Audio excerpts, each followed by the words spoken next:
আওয়ামী লীগ আবারও অরাজকতা সৃষ্টি করতে চায় বলে অভিযোগ করেছেন বিএনপি মহাসচিব মির্জা ফখরুল ইসলাম আলমগীর। ষড়যন্ত্র না করে আওয়ামী লীগের নেতা কর্মীদের আত্মসমর্পণ করার আহ্বান জানান তিনি। মোহাম্মদ কবিরের রিপোর্ট। একমাত্র ওয়ালটন এসি দিচ্ছে 1 বছরের রিপ্লেসমেন্ট গ্যারান্টি। নির্বিচারে ছাত্র জনতাকে হত্যার দায়ে পতিত স্বৈরাচার সরকারের প্রধান পৃষ্ঠপোষক শেখ হাসিনা সহ সকল খুনিদের বিচারের দাবিতে নয়াপল্টনে দলের কেন্দ্রীয় কার্যালয়ের সামনে বিএনপির অবস্থান কর্মসূচি। অংশ নেন বিএনপির মহাসচিব সহ দলটির সিনিয়র নেতারা।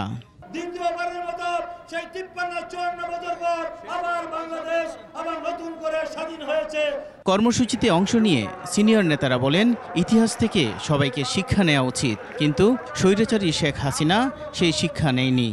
এই 72 থেকে 75-এর ঘটনা আমরা এতদিন বলতাম যে কিভাবে আওয়ামী লীগের পতন হয়েছে, কিন্তু শেখ হাসিনা ওইটা থেকে শিক্ষা গ্রহণ করে নাই। এই যে সরকারের হত্যাকাণ্ড, এই যে আকাশ থেকে গুলি করে, এই যে স্নাইপার দিয়ে গুলি করে মানুষকে হত্যা করা, এদের পিছনে এই সকল ব্যবসায়ীদের হাত আছে, সকল ব্যবসায়ীদের টাকা এদের সঙ্গে হাতে আছে। সীমা লঙ্ঘন ও অহংকারের কারণে আওয়ামী নেত্রীকে পালিয়ে যেতে হয়েছে। ষড়যন্ত্র না করে শেখ হাসিনা সহ অন্যান্যদের আইনের কাছে আত্মসমর্পণের আহ্বান বিএনপি মহাসচিবের।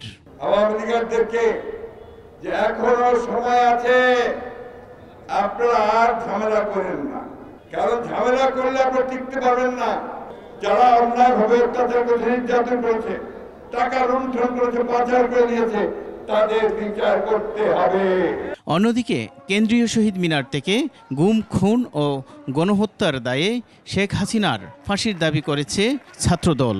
যতক্ষণ পর্যন্ত এই খুনি হাসিনা সরকারের বিচার এবং শাস্তি কার্যকর না হয়, ততক্ষণ পর্যন্ত জাতীয়তাবাদী ছাত্র দলের এই কর্মসূচি চলমান থাকবে।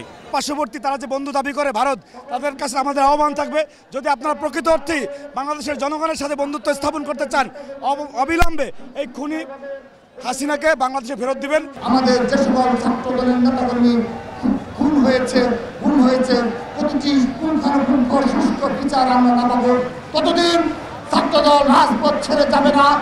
সবাইকে ঐক্যবদ্ধ থেকে ষড়যন্ত্রকারীদের প্রতিহতের আহ্বান জানান তারা। মোহাম্মদ কবির, 21 টেলিভিশন, ঢাকা।